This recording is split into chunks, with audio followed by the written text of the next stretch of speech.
Lembram-se que a gente expôs com a Juliana Lopes uma fila gigantesca no Planalto de representantes de centrais sindicais, de sindicatos, que estavam indo até o encontro do presidente para poderem discutir o salário mínimo. Fazer uma pressão por uma alta maior do salário mínimo. Além de um possível reajuste no valor deste ano, tem uma nova política de valorização do salário mínimo que também deve ser discutida. Já que temos esse assunto em alta, temos aqui Thaís Herédia, viu? Para a gente poder ouvir o que exatamente, Herédia, as centrais sindicais estão defendendo, porque eles, evidentemente, vão defender o lado do trabalhador. Mas aí, é possível no mundo real essa defesa ser concretizada? Bom dia.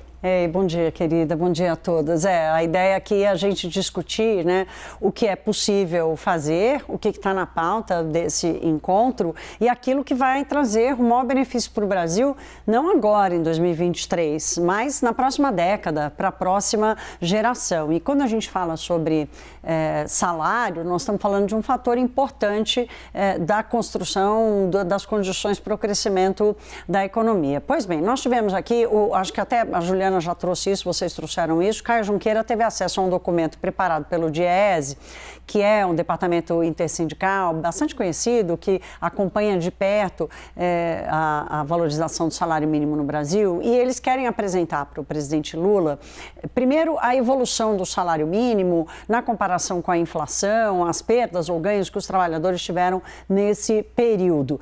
A defesa das centrais sindicais é de que o salário mínimo tem um valor bem maior daquele que está decidido hoje, né, de R$ 1.302. Mas há também uma discussão, que aí é mais de médio e longo prazo, para que o governo petista retome uma política que institua ali quase que um gatilho para garantir um aumento real do salário mínimo. Eu vou vir aqui para o telão para dividir com vocês, basicamente, as três propostas, Elisa, que estão nesse documento do DIEESE.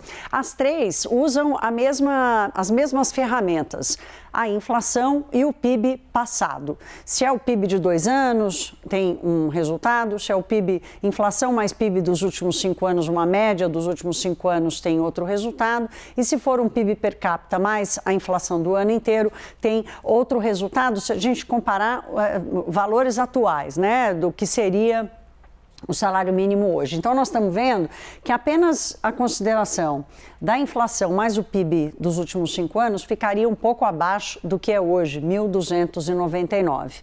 Na exposição de motivos ali e custos e prós e contras dessas propostas, os próprios analistas do DIEESE ressaltam aqui talvez o que seja o ponto-chave dessa discussão, que os salários nessa primeira opção aqui, por exemplo, que foi a opção usada pelo governo Lula entre 2007 e que vigorou até 2019, depois parou de valer, o salário mínimo sobe acima da produtividade da economia. Essa é uma referência chave para imaginar e planejar um crescimento sustentável do país, né?